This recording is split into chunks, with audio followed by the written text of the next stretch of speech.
Assalamualaikum friends, my name is Zohaib Hassan and you are watching Zohaib TV.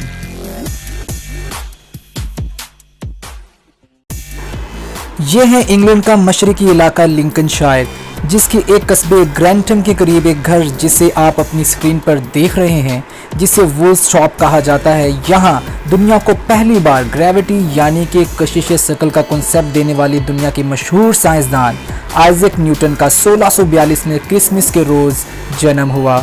इसका बाप एक किसान था जो इसके पैदा होने से पहले ही दुनिया से चल बसा था।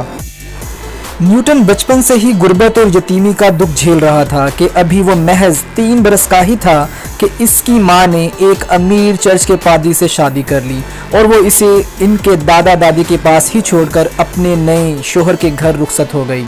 ये भी न्यूटन के लिए एक बड़े सदमे से कम ना था।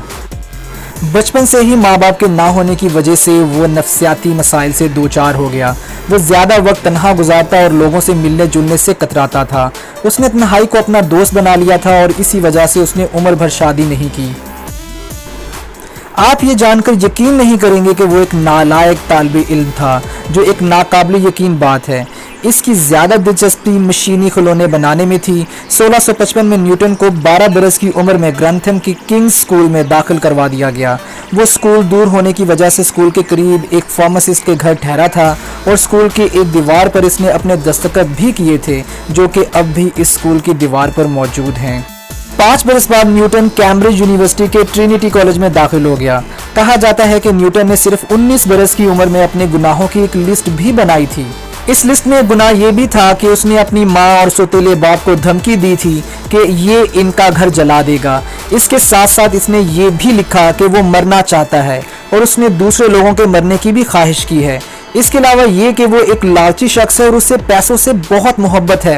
आप हैरान होंगे कि न्यूटन की माँ उसे पढ़ाने लिखाने की बजाय उसे सगे बाप की तरह किसान बनाना चाहती थी। न्यूटन जब किंग स्कूल में पढ़ रहा था तो उसकी माँ एक बार फिर से बेवा हो गई और वो न्यूटन के साथ ही उसके आबाई घर में आकर रहने लगी और उसने न्यूटन को स्कूल छुड़वा कर किसान बनाने का फैसला किया। इस ख्वाहिश पर न्यूटन सख्त परेशान हो गया क्योंकि इसे खेतों में हल चलाने में कोई इंटरेस्ट नहीं था। वो पढ़ना लिखना चाहता था। फिर यूं हुआ कि न्यूटन का एक साबिक हेडमास्टर, जिसने न्यूटन की मां को उसकी पढ़ाई जारी रखने के लिए कायल कर लिया। अगर ऐसा ना होता तो आज न्यूटन बस एक किसान होता और दुनिया इस नाम से वाकिफ ही ना होती और शायद साइंस की तारीख बिल्कुल ही मुख्तलिफ होती। 1665 में जब एक बार ताउन की वजह से पूरा मुल्क लॉकडाउन हुआ तो कैम्ब्रिज यूनिवर्सिटी ने भी अपना कैंपस बंद कर दिया। न्यूटन भी अपना सामान समेटकर अपने आबाई घर वापस चला गया। इसके घर के गिर्द सेब के बहुत से दरख्त थे। एक दिन वो ऐसे ही एक सेब के दरख्त के नीचे बैठा था कि इसने एक सेब को जमीन पर गिरते देखा, जिससे उसने कशिश शकल दरियाफ्त कर ली। लेकिन अगर न्यूटन ताउन की वजह से कैम्ब्रिज छोड़कर घर ना आता तो शायद ग्रेविटी दरियाफ्त ही ना होती। इसके बाद न्यूटन ने अपने सबसे ज़्यादा मशहूर तरीन न्यूटन के हरकत के कवानीन भी पेश किए, जो कि आजकल जदीद फिजिक्स की बुनियाद समझे जाते हैं। न्यूटन ने यह भी दरियाफ्त किया कि रोशनी मुख्तलिफ रंगों से मिलकर बनी है, जबकि इससे पहले यह समझा जाता था कि रोशनी सिर्फ सफ़ेद रंग रखती है। लेकिन न्यूटन ने इसे गलत साबित कर दिया और बताया कि रोशनी बहुत कॉम्प्लेक्स है। इसे साबित करने के लिए न्यूटन ने एक अंधेरे कमरे में एक सुराख से आने वाली रोशनी को प्रिज्म यानी कि मंशूर से गुजारा और इसका अक्स दीवार पर देखा तो दीवार पर मुख्तलिफ रंग नजर आने लगे। यूं साइंस में पहली बार मालूम हुआ कि रोशनी मुख्तलिफ रंगों से मिलकर बनी है।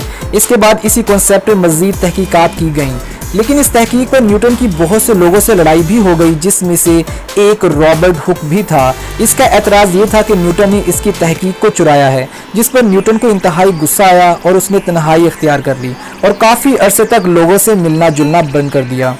न्यूटन एक बाकमाल साइंसदान था, लेकिन उसमें खामी ये थी कि वो दूसरे साइंसदानों को खुद से आगे निकलता नहीं देख सकता था।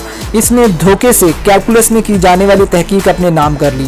कैलकुलस की अहमियत का अंदाज़ा इस बात से लगाया जा सकता है कि उसे आजकल हर किस्म की इंजीनियरिंग, कंप्यूटर प्रोग्रामिंग और इकनॉमिक्स में एक लाजमी मजमून की अहमियत हासिल है, जिसे इन तमाम फील्ड्स की बुनियाद समझा जाता है। 1670 की दिहाई में लिबनाइज नामी एक रियाजीदान ने कैलकुलस का इम्प्रूव्ड वर्जन तैयार किया था जो आज भी यूनिवर्सिटीज़ में पढ़ाया जाता है। लेकिन इसका इल्म होने पर न्यूटन ने हंगामा खड़ा कर दिया और ऐलान कर दिया कि कैलकुलस पर की गई सारी तहकीक तो उसने की है, जबकि लेबनाइज इसे चुराकर क्रेडिट लेना चाहता है।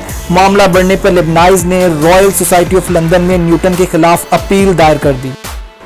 ये सोसाइटी साइंसी तरक्की की तहकीक के लिए कायम की गई थी, मगर न्यूटन इसी सोसाइटी का सदर भी था। लिहाजा न्यूटन ने खुद को न्यूट्रल जाहिर करने के लिए इस मामले पर एक अलग कमेटी तश्कील दे दी। लेकिन ये कमेटी गैर जानिबदार नहीं थी, बल्कि इसमें न्यूटन के बहुत से हामी थे जिन्होंने न्यूटन के हक में फैसला दे दिया, जिससे न्यूटन ने कैलकुलस पर तहकीक को अपने नाम कर लिया।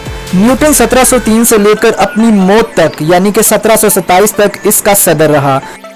इस सोसाइटी को अब सिर्फ रॉयल सोसाइटी कहा जाता है। न्यूटन भी एक दौलतमंद इंसान बनना चाहता था। उन दिनों एक ऐसे पत्थर की फिलॉसफी बहुत मशहूर थी जो सिर्फ लोहे को या शीशे को बस छू कर सोने में तब्दील कर सकता था। दुनिया भर के कीमियादान सिर्फ इस फिलॉसफर स्टोन को तैयार करने में मसरूफ रहे हैं, लेकिन अभी तक कामयाब नहीं हो पाए, जबकि न्यूटन को भी इसमें कोई कामयाबी ना मिली। न्यूटन 2 बार पार्लियामेंट का रुकन भी बना, लेकिन बिना किसी इलेक्शन के। बरतानवी पार्लियामेंट में कैम्ब्रिज यूनिवर्सिटी की एक सीट रिजर्व थी। यूनिवर्सिटी का कोई भी नुमाइंदा 1 बरस के लिए पार्लियामेंट का रुकन बन सकता था। न्यूटन 1689 और फिर 1701 में बरतानवी पार्लियामेंट का रुकन रहा। न्यूटन 1700 में शाही टकसाल का इंचार्ज बना, जहां सिक्के तैयार किए जाते थे। वो अपनी मौत तक इसी ओहदे पर काम करता रहा और इसने बरतानिया की जदीद करेंसी का निज़ाम भी मुतारफ करवाया। मयारी सिक्के बनाने की वजह से ये यूरोप की बेहतरीन टकसाल बन गई और सब न्यूटन की इंचार्जशिप में हो रहा था। न्यूटन ने जाली सिक्कों की रोकथाम और मुजरिमों को सजा दिलवाने में भी अहम किरदार अदा किया और कई जालसाजों को फांसी तक दिलवाई गई। एक बार इस पर यह इल्ज़ाम भी लगा कि इसकी निगरानी में बनने वाले सिक्के मेयारी नहीं हैं, लेकिन तहकीक पर एक ज्यूरी के सामने न्यूटन ने साइंसी बुनियादों पर साबित कर दिया कि ये सिक्के गैर मेयारी नहीं हैं, बल्कि उसने ये साबित कर दिया कि सिक्कों को चेक करने वाला आला ही खराब है। चुनाचे इस आले को हटा दिया गया और न्यूटन इसमें सुर्खरू हुआ। मलिका बरतानिया ने 1705 में न्यूटन को नाइट का खिताब दिया, जिसके बाद से न्यूटन को सर आइजैक न्यूटन पुकारा जाने लगा। कहा जाता है कि यह खिताब उसे साइंसी खिदमात पर नहीं बल्कि सियासी तल्लुकात की बुनियाद पर दिया गया। न्यूटन 1669 में सिर्फ 26 बरस की उम्र में रियाजी का वोकेशनल प्रोफेसर भी बना। यह ओहदा सबसे ज़्यादा रिस्पेक्टेबल ओहदा समझा जाता था, लेकिन 3 साल बाद उसने लंदन के रॉयल मिंट में जॉब मिलने के बाद ये ओहदा छोड़ दिया। 1720 की दहाई में न्यूटन की सेहत गिरना शुरू हो गई थी। आखिरी दिनों में न्यूटन अपनी भांजी के घर रहता था। 31 मार्च 1727 में न्यूटन ने नींद के लिए अपनी आंखें बंद की तो फिर कभी ना खोली। इसकी पैदाइश प्री मैच्योर थी, लेकिन फिर भी वो 84 बरस की भरपूर जिंदगी जी गया।